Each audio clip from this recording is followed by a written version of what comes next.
NEET paper leak पर उबाल, सचिवालय कूच में एनएसयूआई कार्यकर्ताओं और पुलिस के बीच टकराव, वाटर कैनन से रोका गया प्रदर्शन। नीट परीक्षा में कथित पेपर लीक और अनियमितताओं को लेकर छात्रों का गुस्सा अब सड़कों पर दिखाई देने लगा है। इसी कड़ी में एनएसयूआई कार्यकर्ताओं ने सरकार के खिलाफ जोरदार प्रदर्शन करते हुए सचिवालय कूच किया। बड़ी संख्या में जुटे कार्यकर्ताओं ने परीक्षा प्रणाली में हुई कथित गड़बड़ियों के विरोध में नारेबाजी की और सचिवालय की ओर बढ़ने का प्रयास किया। हालांकि पुलिस ने पहले से ही बैरिकेडिंग लगाकर प्रदर्शनकारियों को रोक दिया था, लेकिन आक्रोशित कार्यकर्ता बैरिकेड्स पर चढ़ गए और आगे बढ़ने की कोशिश करने लगे। देखते ही देखते माहौल तनावपूर्ण हो गया और पुलिस तथा प्रदर्शनकारियों के बीच तीखी नोकझोंक और धक्का मुक्की शुरू हो गई। स्थिति को नियंत्रण में रखने के लिए पुलिस ने पहले प्रदर्शनकारियों को समझाने का प्रयास किया, लेकिन जब वे पीछे हटने को तैयार नहीं हुए तो वाटर कैनन का इस्तेमाल किया गया। तेज पानी की बौछारों के बीच भी एनएसयूआई कार्यकर्ता अपनी मांगों पर डटे रहे और सरकार के खिलाफ जमकर नारेबाजी करते रहे। एनएसयूआई का आरोप है कि नीट जैसी देश की सबसे महत्वपूर्ण परीक्षाओं में लगातार सामने आ रही गड़बड़ियों ने लाखों छात्रों के भविष्य को दांव पर लगा दिया है। संगठन ने पूरे मामले की उच्च स्तरीय और निष्पक्ष जांच कराने, दोषियों के खिलाफ सख्त कार्रवाई करने तथा छात्रों के हितों की सुरक्षा सुनिश्चित करने की मांग की है।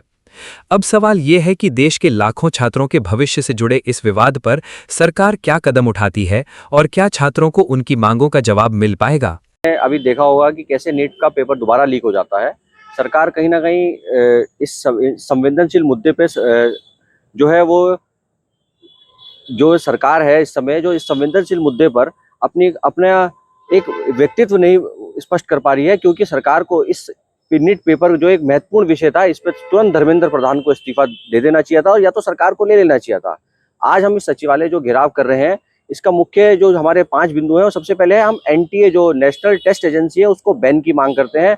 जिस प्रकार से पूर्व में जितने पेपर हुए सब लीक हो जाते हैं, तो इसलिए हम एनटीए की बैन की मांग कर रहे हैं। दूसरा जो हमारा मुख्य मांग है, हम धर्मेंद्र प्रधान की इस्तीफे की मांग कर रहे हैं। जो हमारे देश के शिक्षा मंत्री हैं, एचआरडी मिनिस्टर हैं, उनका हम इस्तीफा चाहते हैं, क्योंकि एनटीए की पूरी जिम्मेदारी उनकी है। सिर्फ एक मीडिया के सामने आने से और सॉरी कह देने से ये परीक्षा जो है और जो छात्रों का भविष्य है वो कहीं ना कहीं अंधकार में है। तो जो हमारी मुख्य और तीसरी हमारी जो सबसे बड़ी मांग है वो है ये उत्तराखंड में जो परचून की दुकान की तरह जो निजी विश्वविद्यालय खुल रहे हैं, इनको भी बैन कर देना है। और आने वाले समय में हम सरकारी जो महाविद्यालय हैं उनमें शिक्षकों की नियुक्ति और इसको लेके और उग्र आंदोलन करने के लिए बाध्य होंगे। छात्र आए हैं कि शिक्षक की परीक्षा प्रणाली को सुधारो कहने के लिए, और शिक्षकगण आए हैं कि तुमने अनावश्यक हमारे ऊपर जो की थोप दिया है जिसका कोई औचित्य नहीं है, उसके खिलाफ आवाज बुलंद करने के लिए आए हैं। दोनों ही शिक्षा प्रणाली के शिकार हैं और अब तो दोनों के ऊपर वाटर कैनन का इस्तेमाल करना, लाठी का इस्तेमाल करना, छात्र भविष्य है और शिक्षक हमारे पथ प्रदर्शक हैं, इन दोनों पर जो वाटर कैनन और लाठी चार्ज किया गया मैं इसकी घोर निंदा करता हूँ, करता हूँ।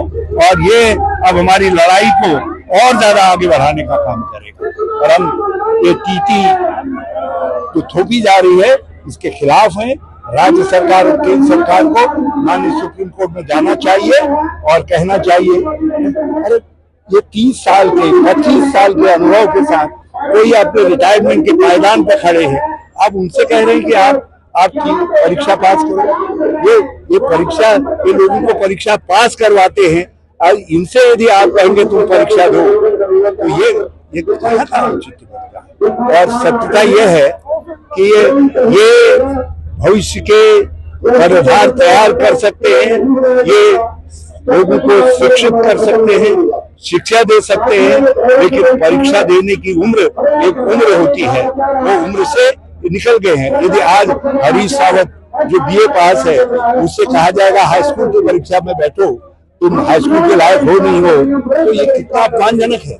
देखिए आज देश का बच्चा जिसने नीट की तैयारी की थी, डॉक्टर बनने का सपना देखा था, उसका सपना चकनाचूर हो गया है। और जब वो आज अपनी आवाज उठाना चाहता है तो थाने की सरकार पुलिस के बलबूते पे लाठी चार्ज करके, पानी की बौछार करके नौजवानों की आवाज को, छात्रों की आवाज को, शिक्षकों की आवाज को दबाने की कोशिश कर रही है।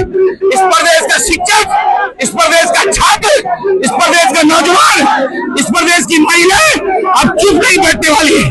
जब तक धर्मेंद्र प्रधान का इस्तीफा नहीं हो जाता, धामी आज माफी नहीं मांग देता है जो उसने पुलिस के बल पे नौजवानों के आवाज को दबाने की कोशिश की, तब तक ये प्रदेश का नौजवान चुप नहीं बैठने वाला है। देश के अंदर नीट जो परीक्षाएं उसके पेपर लीक हुए और पेपर लीक होने के बाद छात्रों में, नौजवान साथियों में, उनके अभिभावकों में रोष व्याप्त। तो लगातार इस बात की मांग कर रहे हैं कि केंद्र सरकार इस दिशा में कड़े कदम उठाए और शिक्षा मंत्री को जो है हटाने का काम करे। लेकिन कोई फर्क जो है मोदी सरकार पर नहीं पड़ रहा है। इसके NSUI जो है पूरे देश के अंदर संघर्ष करने का काम कर रही है और सरकार के खिलाफ जो है प्रदर्शन करने का काम कर रही है। NSUI के साथियों ने यहाँ पर भी प्रदर्शन किया है, हम उनको समर्थन देने आए हैं। तो वाटर कैनन का जिस तरीके से प्रयोग किया गया है, मैं कहना चाहता हूँ कि दमन से जो है कोई आंदोलन कुचला नहीं जा सकता। जितना दमन होगा उतना आंदोलन और निखरेगा भी और उठेगा भी।